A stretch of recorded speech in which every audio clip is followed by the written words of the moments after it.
Welcome back. Today we are joined by Lieutenant Colonel Daniel. Bienvenido de nuevo. Hoy nos acompaña el Teniente Coronel Daniel Davis, veterano de combate en 4 ocasiones y presentador del muy popular Daniel Davis Deep Dive. Gracias por volver a estar con nosotros. También debo decir que eres el ganador del premio Ridenhour a la Verdad, que recibiste en 2012, tras denunciar cómo el liderazgo militar ofrecía una imagen engañosa de la guerra en Afganistán. Siempre me ha parecido interesante, porque esas tergiversaciones o mentiras que costaron la vida a muchos soldados estadounidenses y dieron lugar a una guerra costosa de 20 años no tuvieron realmente muchas consecuencias. They didn't really feel that many or get that many consequences. And the irony is that those who oppose. Y la ironía es que quienes se opusieron o cuestionaron la deshonestidad suelen ser castigados. Siento que estamos en una situación similar a la que tú enfrentaste en Afganistán. Solo parece aceptable una interpretación positiva de la guerra en Ucrania. Al menos en Europa, la mayoría de los titulares sugieren que Ucrania está ganando. Ucrania tiene pocas bajas, Rusia tiene muchas, Rusia utiliza oleadas humanas. Las líneas del frente no se mueven demasiado, pero se nos dice que los rusos prácticamente han perdido porque no han alcanzado sus objetivos. Y los ucranianos, por supuesto, siempre quieren seguir luchando, o al menos eso es lo que se nos dice.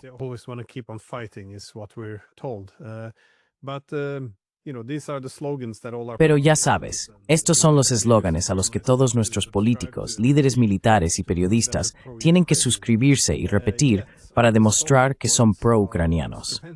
Sin embargo, todos estos argumentos son fundamentales para mantener el apoyo público a la continuación de la guerra y al rechazo de la paz. En otras palabras, siguen desangrando a Ucrania, que bajo ninguna circunstancia puede esperar mejorar su situación. De hecho, cada día empeora más. Así que agradezco tu honestidad y creo que en este momento necesitamos desesperadamente eso. Pero, ¿cómo ves que los medios de comunicación están fallando ahora al representar con precisión lo que ocurre en el campo de batalla en Ucrania?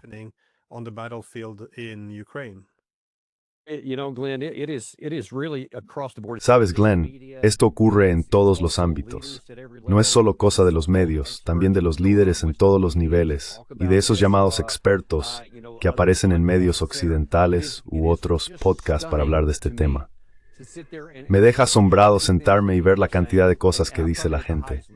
Y hablo de los niveles más altos.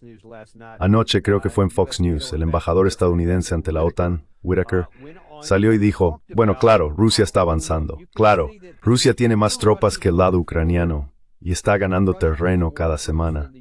Pero así no funciona el orden basado en normas.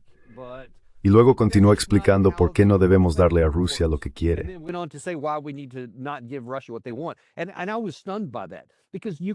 Y me quedé atónito por eso, porque se le podía ver en la cara mientras hablaba.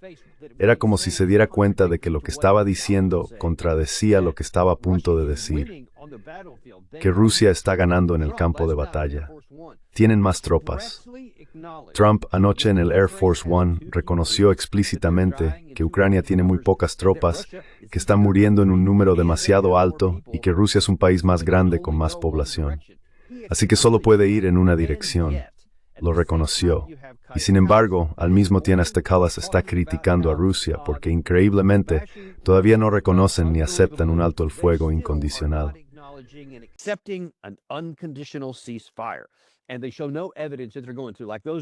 Y no muestran ninguna evidencia de que estén pasando por como esa gente tan mala, etc. Así que eso debería justificar que sigamos por este camino. Pero Glenn, la cuestión que has mencionado hace un momento es que cuando la gente dice todas esas cosas, lo único que hace es sentar las bases para garantizar que Ucrania pierda militarmente y que lo haga a un coste mucho mayor que el feo acuerdo que por alguna razón Rusia todavía mantiene sobre la mesa. Nadie te dirá sorprendida de que a estas alturas dispuesta de tendremos un acuerdo negociado.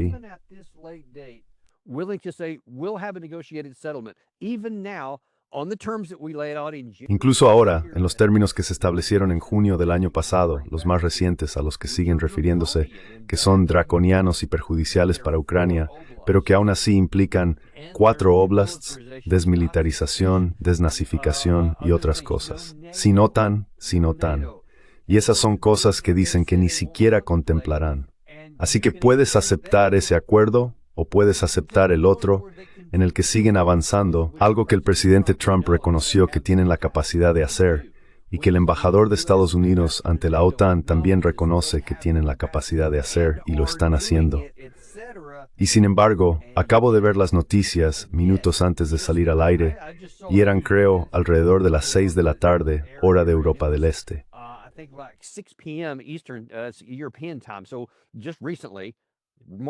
Hace poco, Mark Rutte, el secretario general de la OTAN, volvió a sacar algo que debería haberse descartado hace años y dijo que nadie tiene poder de veto sobre quién se une a la OTAN, incluida Ucrania.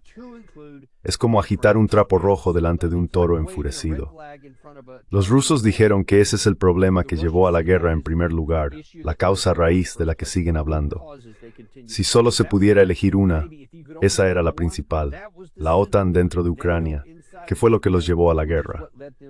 Jens Stoltenberg, el antiguo secretario general de la OTAN, creo que fue en diciembre de 2023, por ahí, o quizá en diciembre de 2022, admitió abiertamente que sí, Putin, antes de la guerra, dijo que si se retiraba la OTAN de la mesa no atacarían, pero si se mantenía sobre la mesa, lo harían.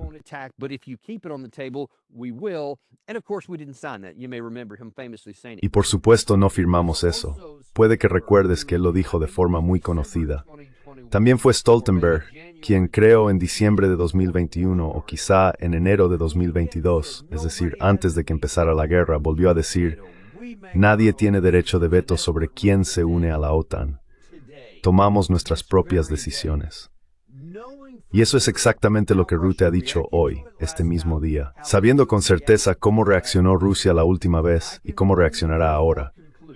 Solo puedo concluir, y dime si tienes una interpretación diferente, que esto es Occidente intentando deliberadamente impedir que el presidente Trump ponga fin a esta guerra. Así lo veo yo.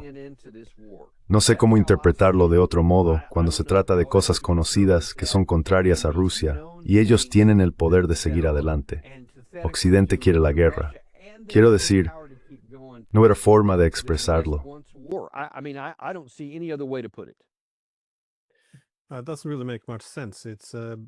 No tiene mucho sentido. Sería como decir que Estados Unidos no debería tener voz sobre que Rusia instale misiles en México, porque no es su país, que no tiene derecho. Es una norma muy extraña que en realidad nunca se ha aplicado. En materia de seguridad internacional, si se quiere reducir la competencia en seguridad, el principio de seguridad indivisible debe ser lo primero. Es decir, si se intenta reforzar la seguridad rusa o mexicana colocando misiles en México, se socava la estadounidense. Este no es el camino hacia la paz. Y creo que lo único, llevamos 30 años haciendo esto, es que hemos intentado crear una Europa en la que Rusia no tenga un lugar en la mesa.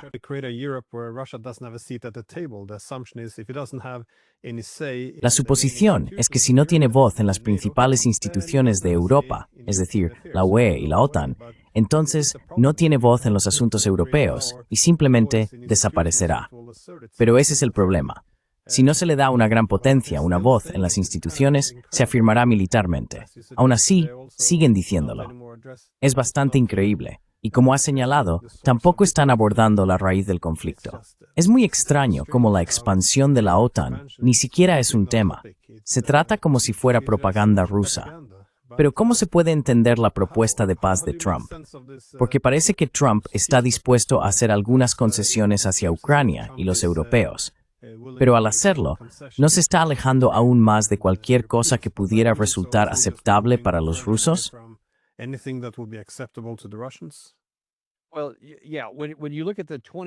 Bueno, sí, cuando miras los 28 puntos, que Trump también dijo anoche en el Air Force One que eran solo una especie de punto de partida, era simplemente la entrada inicial en las discusiones, lo cual está bien en principio.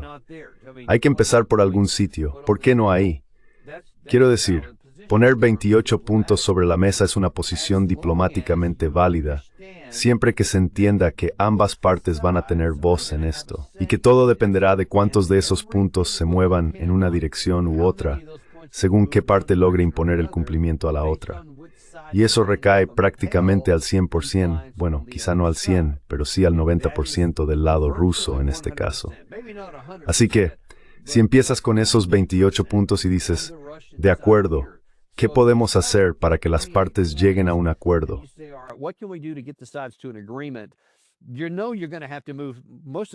Sabes que vas a tener que mover la mayoría de esos 28 puntos hacia Rusia, en beneficio de Rusia, porque básicamente tienen poder de veto sobre cualquier movimiento en la otra dirección. He señalado 6 de esos 28 que Rusia nunca aceptaría. Y ahora, al parecer, en este nuevo conjunto de 19 que Zelensky mencionó ayer, dijo que se había reducido a 19, muchos de los puntos habían sido intercambiados. Así que varios de los 28 originales ya no están, y ahora son 19, más ventajosos para Kiev. Bueno, si los 28 no eran aceptables para Rusia, los 19 seguro que tampoco lo serán. Así que parece que nos estamos moviendo en la dirección contraria. Si la paz es el verdadero objetivo, si poner fin a la guerra mediante negociaciones es la meta, entonces estamos yendo por el camino equivocado.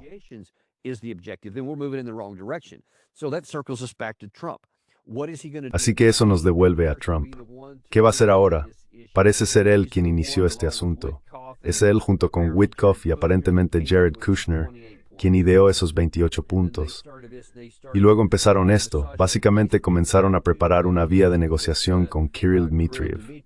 Así que por debajo del nivel oficial, eso da a cualquiera de las partes una negación plausible para aceptar o rechazarlo y decir, bueno, eso no vino por los canales oficiales, etc. Pero ahí es donde empezó.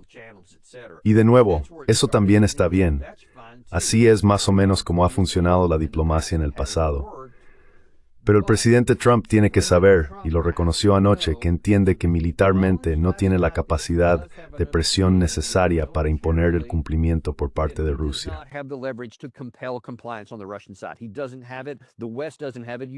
Él no lo tiene. Occidente no lo tiene. Ucrania no lo tiene.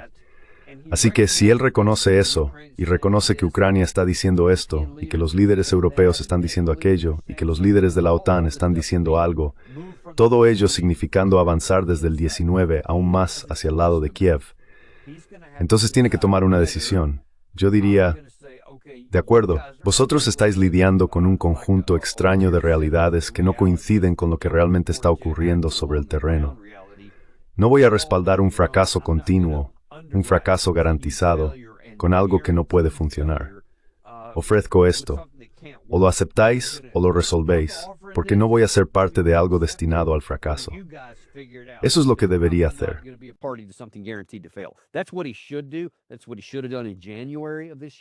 Eso es lo que debería haber hecho en enero de este año, y media docena de veces entre entonces y ahora. La pregunta es, ¿lo hará ahora? Y te diré, Glenn, la última vez que nos encontramos en esta situación en circunstancias casi idénticas fue en Anchorage, Alaska. Los rusos pensaban, y Sergei Lavrov lo dijo explícitamente hace 2 días señalándolo, que tenían un buen entendimiento entre Putin y Trump en aquella reunión sobre cuáles eran sus condiciones y cómo podría llegar a su fin. Rusia nunca ha cambiado su postura. No han cambiado ahora. No van a cambiar. Así que Trump no reconoció eso, y de forma extraña dijo después, pensé que 5 veces habíamos llegado a un acuerdo. Bueno, la única manera de pensar que tenías un acuerdo es si aceptabas las condiciones rusas, porque ellos no ceden.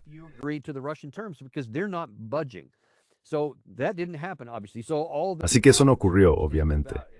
Todo el boato y la pompa sobre Alaska fueron y vinieron, y nada cambió.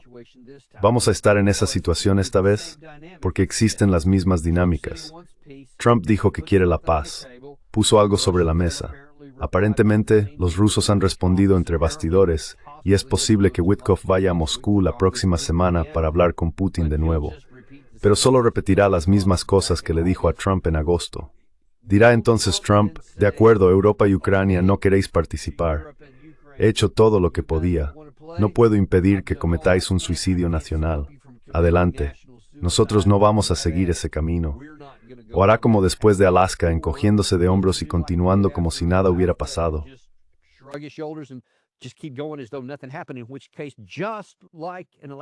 En ese caso, igual que en Alaska, Toda esta oleada de actividad continúa.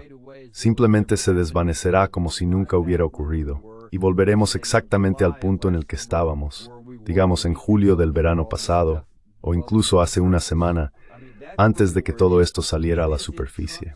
Quiero decir, ahí es donde realmente estamos. Está en manos de Trump hacer que algo ocurra o simplemente apartarse y demostrar que es incapaz e impotente para detener a Zelensky, Mark Rutte o Ursula von der Leyen. Porque ahora mismo son ellos quienes dirigen el espectáculo. Hay que ser honestos. Así es, porque ellos tampoco ceden. Así que ahora mismo tienes a Europa y Ucrania sin ceder, a Rusia sin ceder, y a los estadounidenses intentando que alguien ceda sin tener ningún éxito.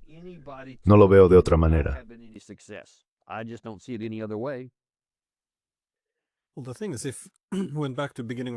Bueno, la cuestión es que si volviéramos al comienzo de 2022, en ese momento habría habido un tipo de negociación muy diferente. En aquel entonces, los rusos solo exigían la neutralidad de Ucrania. Pero por supuesto, después de 3 años y medio de combates, casi 4, las cosas han cambiado. Ahora, la ventaja está completamente del lado ruso, pero la guerra en sí también ha cambiado de forma fundamental. La OTAN ha asumido un papel muy activo en todo esto. Así que los rusos tendrán grandes exigencias y están en posición de hacer esas exigencias. Por esa razón, como has dicho, pueden imponer el cumplimiento, pero no parece significar mucho en Europa. Siguen insistiendo, si has visto sus propuestas, que sé que las has visto, no reflejan la realidad sobre el terreno. No tienen ningún poder de negociación. Entonces, ¿cómo se supone que van a conseguir la firma de Rusia en este acuerdo?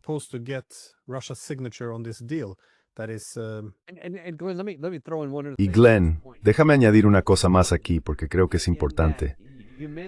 Mencionaste las condiciones que existían en 2022, cuando esto podría haberse negociado, porque elegimos no hacerlo, ya fuera antes del 24 de febrero o después, en Estambul, y tuvimos la oportunidad en ambos casos. La Rusia que existía en ese momento tenía alrededor de 200,000 soldados destinados a luchar en Ucrania, pero solo al principio durante varias semanas. Si lo entiendo correctamente, apenas 100,000 entraron realmente, lo cual no es ni de lejos suficiente para hacer nada en todo un país, y estaban divididos a lo largo de 5 ejes diferentes.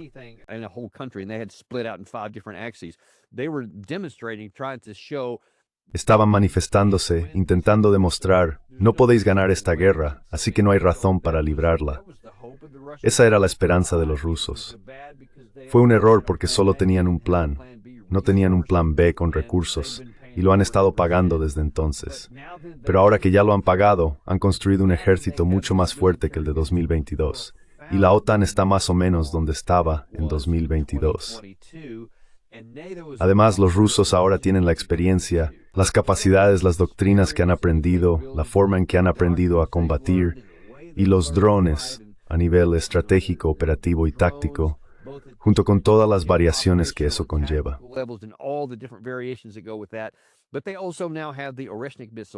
Pero ahora también tienen el misil Vanguard. Tienen el Burevestnik, básicamente un misil de crucero interminable, y así sucesivamente. Estas bombas planeadoras que tienen ahora no las tenían en absoluto al principio, y ahora hay una nueva versión con casi el doble de alcance. Eso hace que la Fuerza Aérea rusa ni siquiera tenga que ponerse en peligro.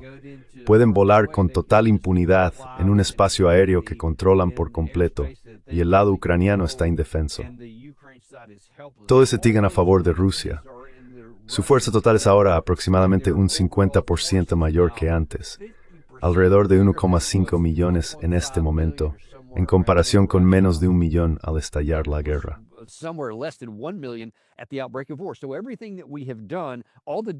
Así que todo lo que hemos hecho, todas las dinámicas que existían cuando no teníamos una negociación a principios de 2022, ahora son profundamente peores para nuestro lado. Y debido a todas estas sanciones, hemos hecho que Rusia sea menos vulnerable a la influencia occidental. Así que, en realidad, de cualquier manera que se quiera calcular, nos hemos vuelto comparativamente más débiles que el lado ruso, lo que debería significar que tenemos aún más motivos ahora para alcanzar un acuerdo negociado, sacar esto de la mesa y detener ese desequilibrio que sigue yendo en nuestra contra. pero en cambio estamos actuando como si todavía fuera 91. Me cuesta entenderlo. Yeah, no, you have a good point, because not only have the Russians become Sí, much no, stronger, tienes un buen but, punto, porque no solo los rusos se han vuelto mucho más fuertes, sino que en esencia han desangrado a todo el ejército ucraniano, su equipo, su personal. Pero además, en 2022, los almacenes de armas de la OTAN estaban llenos. Ahora están vacíos. Y por último, las líneas defensivas que los ucranianos habían preparado durante los últimos 8 años, ahora están en su mayoría en manos rusas. Así que toda la ventaja se ha perdido. Y ahora, por supuesto, con la situación desmoronándose, sigue existiendo esa insistencia en que cualquier tratado de paz debe ser una capitulación por parte de Rusia, porque es el agresor y el villano. Esa es la lógica que escuchamos ahora. Pero, ¿qué significa eso? ¿Qué estás prediciendo? Sé que debemos ser prudentes al hacer predicciones, pero esto se resolverá mediante la diplomacia o en el campo de batalla. through diplomacy or on the battlefield? Sí, quiero decir, no se puede predecir, porque la naturaleza humana, las cosas pueden cambiar en un instante. Quiero decir, mira al presidente Trump y cómo, cuando el alcalde de Blasio fue elegido en Nueva York, al principio decía, es una persona horrible, es un comunista, y luego de repente ahí estaban, teniendo una especie de idilio virtual en la Casa Blanca, un poco más tarde. Así que Trump puede cambiar de opinión bastante rápido. Las cosas pueden cambiar. Pero tenemos que hacer una evaluación basándonos en cómo están las cosas ahora, hacia dónde han ido y qué dicen los recursos y los fundamentos sobre hacia dónde puede ir. Y aquí está el abanico de posibilidades. En primer lugar, hablemos de lo que no puede pasar. Ucrania no puede ganar. Ucrania no puede impedir que Rusia gane. Punto.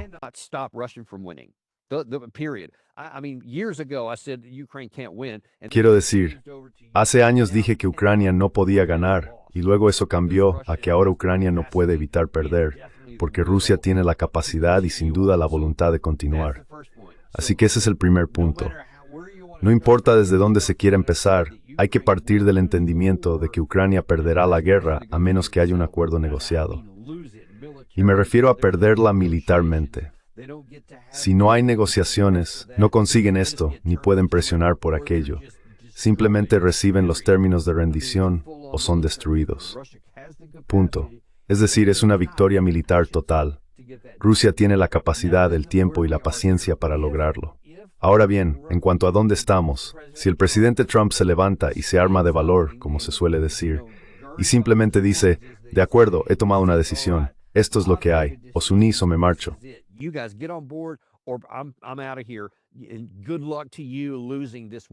Y buena suerte perdiendo esta guerra, porque eso es lo que va a pasar.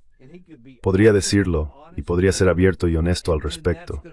Y eso pondrá una presión tremenda sobre Europa para que reconozca que no puede ganar esto y que no puede tener éxito. Entonces podrían decir, de acuerdo, vamos a tener que llegar a un acuerdo negociado y desagradable, porque no hay otra alternativa aquí. O bien se dejarán llevar por la arrogancia, la presunción y la soberbia, y dirán, sí, los most raíces for América, será muy difícil, pero es un problema hacerlo. Mira esto. Y entonces ellos mismos serán todos a bordos y que hacen que dar proponiendo y eniquil.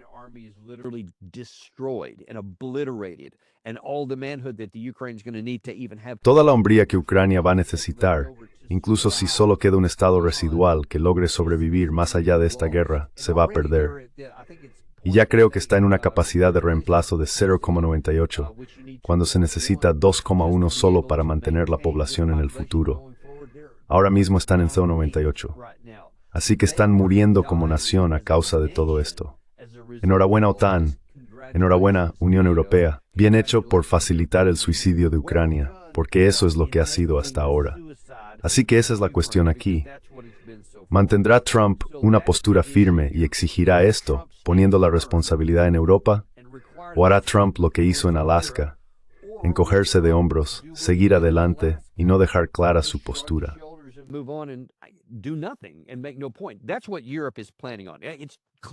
Eso es lo que Europa está planeando.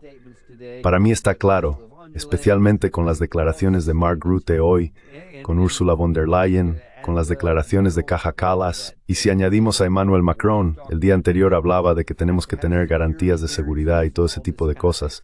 Así que todos ellos siguen esperando que Trump simplemente ceda otra vez. Eso es lo que esperan. Y si eso ocurre, entonces Rusia dirá, no nos dejáis otra opción. No queremos un acuerdo negociado desagradable, según cómo podáis interpretarlo, pero en ausencia de eso, la única opción es que seguimos adelante y no hemos frenado.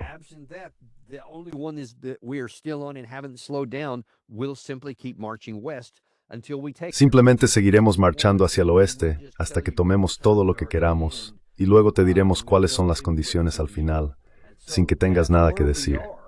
Así es como estamos. Y entonces preguntas, ¿cuál creo que es el escenario más probable? Creo que lo más probable es que Trump se rinda, Rusia se encoge de hombros y simplemente siga avanzando hacia el oeste mientras los soldados ucranianos siguen muriendo. Y luego, no sé, supongo que los europeos dirán, bueno, lo intentamos, y culparán a todos los demás en el mundo, y así sucesivamente, y seguirán lamentándose como víctimas. Pero eso no cambiará el resultado duro. Pueden darle vueltas al asunto todo el día, pero están condenando a Ucrania a la muerte.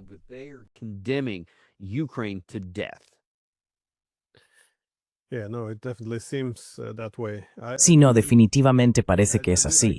Estoy de acuerdo, sin embargo. Parece que los europeos y Zelensky han tomado esta decisión. No decirle que no a Trump bajo ninguna circunstancia. Solo decir lo maravillosas que son sus propuestas, lo grandiosa que es la iniciativa, que es un hombre de paz. Y luego, al mismo tiempo, solo tenemos que hacer algunos cambios en el documento. Básicamente revertir cualquier exigencia impuesta a la OTAN y a Ucrania.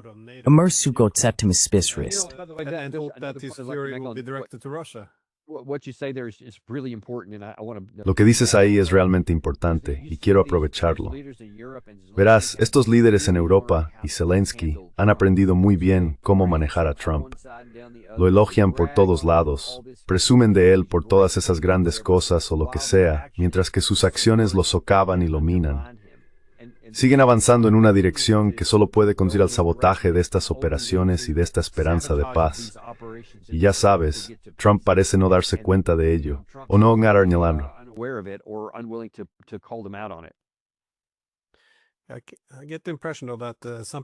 Tengo la impresión, sin embargo, de que algunas personas en Moscú están preocupadas por lo que podría significar un final prematuro de la guerra. Estoy pensando en un artículo que Edward Luttwak escribió en 1999, titulado «Dale una oportunidad a la guerra». Básicamente, argumentaba que muchos esfuerzos por detener las guerras de forma prematura, con altos el fuego, misiones de paz o lo que sea, en realidad las prolongan en lugar de terminarlas. Porque, normalmente, una guerra llega a su fin cuando un bando ha ganado de forma decisiva. Y sí, él no defendía la guerra, ni decía que fuera algo bueno, pero sostenía que todos esos intentos de detenerla demasiado pronto podían acabar alargándola. Y por supuesto, desde el lado europeo, parece que esto es más o menos intencionado, detener la guerra ahora para no poder librarla más adelante.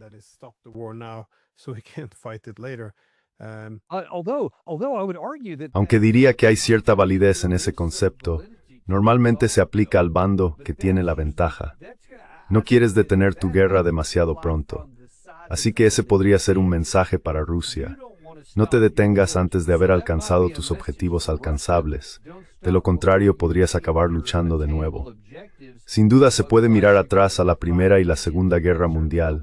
El final de una ayudó, en cierto modo, a preparar el terreno para la otra. Hay algo de validez en eso, pero no desde el lado perdedor. Porque si estás en desventaja, quieres que la guerra termine lo antes posible para quizá tener la oportunidad de librar otra más adelante. Porque si no te quitas esta de encima ahora, no estarás ahí para luchar en otra. Y ahí es donde creo que están perdiendo el rumbo.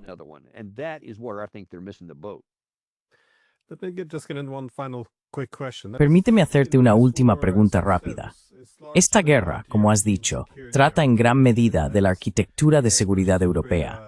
Los esfuerzos por crear una Europa sin los rusos, una especie de hegemonía colectiva a través de la expansión de la OTAN.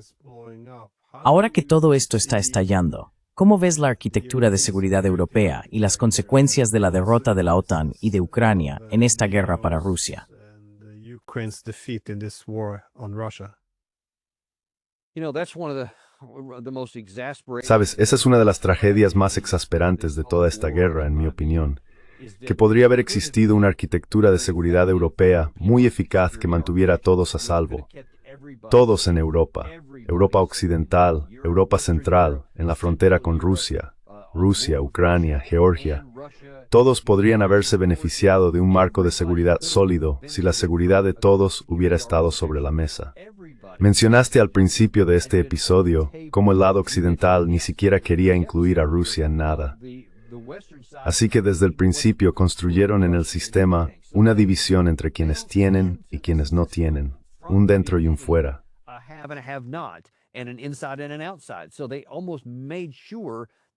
Así que casi se aseguraron de que incluso después de que derribáramos el llamado telón de acero, construyéramos rápidamente uno nuevo, hecho de un material diferente, pero una división al fin y al cabo. Y ahora tenemos este problema.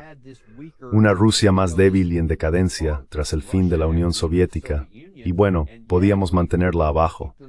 Pero el problema es que no iban a quedarse abajo, y no lo hicieron. Volvieron a levantarse. Así que ahora estamos en una situación en la que ya no es 1991. No podemos dictar las condiciones, no podemos simplemente ignorarlos. Así que ahora o bien tendrás que volver atrás y construir una arquitectura de seguridad que no te favorezca, pero que al menos sea viable, o simplemente dirás, no, tendremos nuestra guerra de un modo u otro.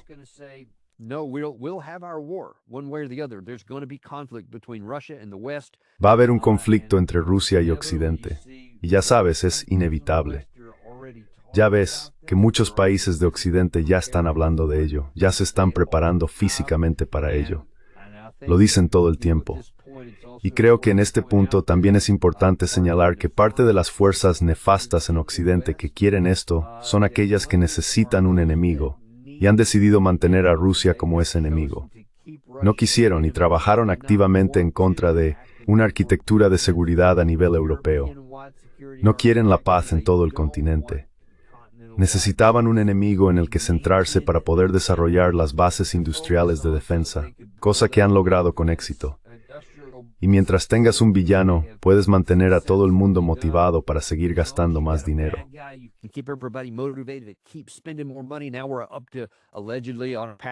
Ahora supuestamente estamos en camino hacia un 5% del PIB en toda la Unión Europea, o al menos en Europa Occidental, la OTAN y todos esos países, garantizando que esto siga adelante. Imagino que, en su mundo perfecto, se quedarían justo al borde de la guerra, donde seguirían gastando dinero y manteniendo un enemigo malvado al que señalar. Pero no sé si van a conseguir ese mundo perfecto.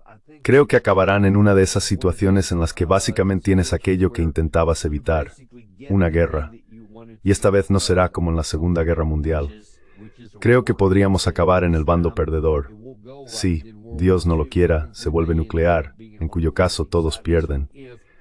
Pero si se mantiene convencional, ahora mismo estamos en desventaja y perderíamos.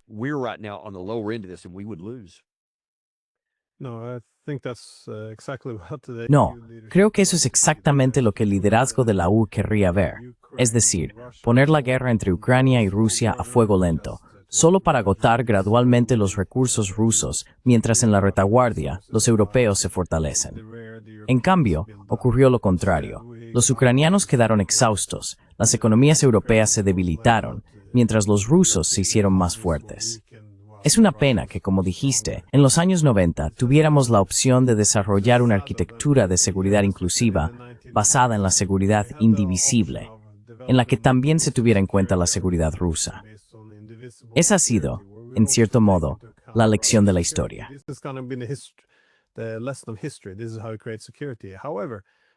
Así es como creamos seguridad. Sin embargo, cuando vimos la oportunidad de avanzar hacia una paz hegemónica, la combinamos con una ideología que decía, no necesitamos incluir a Rusia. Tenemos instituciones de seguridad interdemocráticas, la OTAN, la UE. Ya sabes, todos se benefician, son una fuerza para el bien. Así que incluso cuando la OTAN y la UE se expandieron hacia las fronteras rusas, se suponía que los rusos debían estar contentos porque eso traería estabilidad. Ese era el argumento. Llevamos a cabo este enorme experimento social y ahora nos ha explotado en la cara de una forma muy mala y no hay nadie que quiera dar marcha atrás.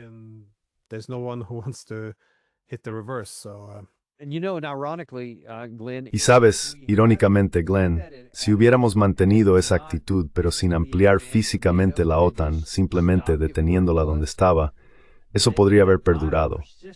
Podrían haber salido con la suya. Pero una vez que empezamos, o más bien continuamos, moviendo la OTAN cada vez más lejos, y luego exigimos que se incorporara a Ucrania y Georgia en 2008, y hasta 2022, seguimos diciendo lo mismo sobre la OTAN, y aún hoy lo seguimos diciendo al no retirarlo de la mesa. Quiero decir, prácticamente garantizamos el conflicto.